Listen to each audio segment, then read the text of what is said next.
নবীজি সাল্লাল্লাহু আলাইহি সাল্লাম দাওয়াত শুরু করেছেন। এই দাওয়াতের আদেশ দেওয়ার পরেই একসাথে জিবরাইল আলাইহিস সালাম নবীজিকে নিয়ে একটা পাথরের কাছে গেলেন। জিবরাইল আলাইহিস সালাম ওনার পায়ের আঘাতের মাধ্যমে পাথর থেকে পানি বের করলেন। পাথরে আঘাত করলেন পা দিয়ে, পাথর থেকে পানি বের হওয়া শুরু হলো। সে পানি দিয়ে জিবরাইল আলাইহিস সালাম উযু করলেন। নবীজি সাল্লাল্লাহু আলাইহি সাল্লামকে উযু করা শেখালেন। এটা হইল সূরা আলাক নাজিল হওয়ার কয়েকদিন পরের ঘটনা। এভাবে জিবরাইল আলাইহিস সালাম যখন উযু শিখালেন, এরপরে নবীজিকে নামাজ শিখালেন, যেভাবে নামাজ পড়তে হয়, নামাজ শুরু করতে হয়, রুকু, সেজদা, কিয়াম, এগুলো শেখালেন, তাকবীর শেখালেন। এই রাসূল সাল্লাল্লাহু আলাইহি সাল্লাম সূরা আলাক নাজিল হওয়ার পর নবীজিকে আল্লাহ তাআলা সালাম জানালেন এবং রাসূল হিসাবে স্পষ্টভাবে ঘোষণা দিলেন এবং মানুষকে দাওয়াতের জন্য নবীজিকে আদেশ করলেন এবং সাথে সাথে নামাজটাও শিখিয়ে দিলেন। নবীজি সাল্লাল্লাহু আলাইহি সাল্লাম কয়েকদিন ওহী আসার বন্ধের কারণে পেরেশানি ছিলেন, কিন্তু জিবরাইল আলাইহিস সালামকে পেয়ে নবীজি এত মহা আনন্দিত, এত প্রফুল্ল হয়েছেন যে ঘরে এসে প্রফুল্লতা প্রকাশ করলেন খাদিজা রাদিয়াল্লাহু তাআলা আনহার কাছে, যে জিবরাইল আলাইহিস সালাম আসছে, আমাকে নামাজ শিখাইছে, আমাকে দাওয়াত দিতে বলছে। তো রাসূল সাল্লাল্লাহু আলাইহি সাল্লামকে কাছ থেকে সবচেয়ে বেশি দেখেছেন আম্মাজান খাদিজা রাদিয়াল্লাহু তাআলা আনহা। এই জন্য তিনি, যেহেতু বিষয়টা গোপনে দাওয়াত দিতে হবে, তো প্রথম কাকে দিবেন? পুরো পৃথিবীর মধ্যে রাসূল সাল্লাল্লাহু আলাইহি সাল্লাম প্রথমে দাওয়াত দিলেন হযরতে খাদিজা রাদিয়াল্লাহু তাআলা আনহাকে। ইসলাম পুরানার নারী জাতির শানকে উচ্চ মাকামে প্রতিষ্ঠিত করে দিল, অধিষ্ঠিত করে দিল, যে ইসলামের রাসূল সাল্লাল্লাহু আলাইহি সাল্লাম দাওয়াতে প্রথম মুসলমান হলো নারী। যেই সমাজে নারীর কোনো মর্যাদা ছিল না, নারীদেরকে জীবন্ত দাফন করা হতো, ওই সমাজে ইসলাম নারীদেরকে এত মর্যাদার আসনে বসায় দিল যে ইসলামের প্রথম মুসলমান নারী দিয়ে শুরু করে দিল।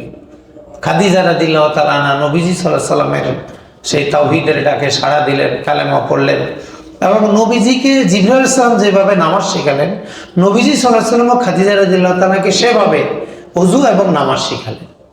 তিনিও ওযু করলেন, নামাজ পড়লেন। এইভাবে রাসূল সাল্লাল্লাহু আলাইহি সাল্লাম আগে ঘরে দাওয়াত দিলেন, ঘরে নবীজির কন্যাদেরকে দাওয়াত দিলেন। খাদিজা রাদিয়াল্লাহু তাআলা আনহার গর্ভে যে নবীজি সাল্লাল্লাহু আলাইহি সাল্লামের 4 কন্যা এসেছিলেন, উনাদেরকে নবীজি দাওয়াত দিলেন। কন্যারা খুব কাছ থেকে তাদের আব্বাজানকে দেখতে পেয়েছেন, তাদের বাবা কেমন, নবীজি বাবা হিসাবে কেমন, নবীজি স্বামী হিসাবে কেমন। যে নবীজি এমন একটা বিষয়ের দাওয়াত দিলেন যে দাওয়াতটা সমাজের সম্পূর্ণ উল্টো। যেই সমাজে শিরক চলে সেই সমাজে এক আল্লাহর দাওয়াত দিলেন এবং নবীজি সাল্লাল্লাহু আলাইহি সাল্লামের স্ত্রী আম্মাজান খাদিজা রাদিয়াল্লাহু তাআলা আনহা, তিনি প্রথমেই ইসলামের দাওয়াত কবুল করে নিজেকে পুরা নারী জাতিকে ধন্য করে দিলেন, সৌভাগ্যবান করে দিলেন।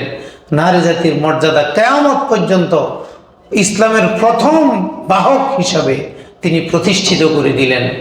এই খাদিজা রাদিয়াল্লাহু তাআলা আনহা হলেন ইসলামের প্রথম মুসলমান। এরপরে হলো রাসূল সাল্লাল্লাহু আলাইহি সাল্লামের কন্যাগণ, তারা হলেন ইসলামের প্রথম দ্বিতীয় স্তরের দ্বিতীয় মুসলমান, নবীজির স্ত্রী, তারপরে কন্যাগণ। জিবরিল আলাইহিস সালাম রাসূল সাল্লাল্লাহু আলাইহি সাল্লামের কাছে পুরা 23 বছর এসেছেন 1,24,000 বার। সকল নবীর কাছে যতবার এসেছেন, শুধু রাসূল সাল্লাল্লাহু আলাইহি সাল্লামের কাছেই এর চেয়ে বেশি এসেছেন। এতবার সংরক্ষিত পাওয়া যায় না। রাসূল সাল্লাল্লাহু আলাইহি ওয়াসাল্লাম 1,24,000 বার জিবরাইল আলাইহিস সালাম এসেছেন। আদম আলাইহিস সালামের কাছে আসছেন 12,000 বার। ইদ্রিস আলাইহিস সালামের কাছে আসছেন জিবরাইল আলাইহিস সালাম 4 বার। নূহ আলাইহিস সালামের কাছে আসছেন 50 বার। ইব্রাহিম আলাইহিস সালামের কাছে আসছেন 42 বার। মূসা আলাইহিস সালামের কাছে আসছেন 4000 বার।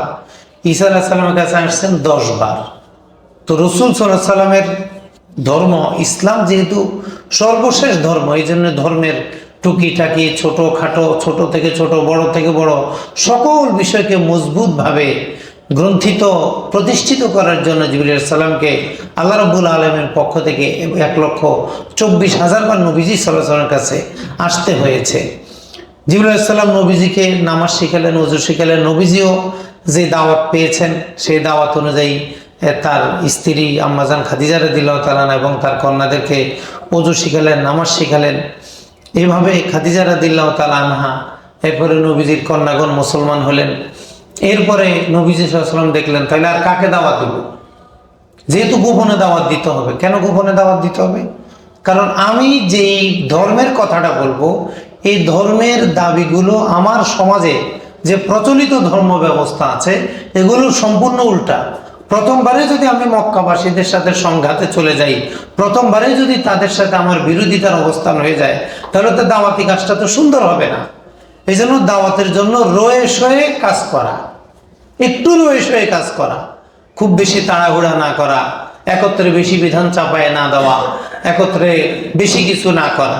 এই জন্য নবীজি প্রথমে একজন মহিলা, তারপরে 4 জন মহিলা, নিজের কন্যা, তারপরে নবীজি সাল্লাল্লাহু আলাইহি ওয়াসাল্লামের 2 বছরের ছোট বাল্যবন্ধু হযরত আবু বকর সিদ্দিক রাদিয়াল্লাহু তাআলা আনহুকে বললেন যে, আবু বকর, আমি আল্লাহর রাসূল, আল্লাহ ছাড়া কোনো উপাস্য নাই, আল্লাহ তাআলাই একমাত্র আমাদের মালিক, আমাদের মাবুদ।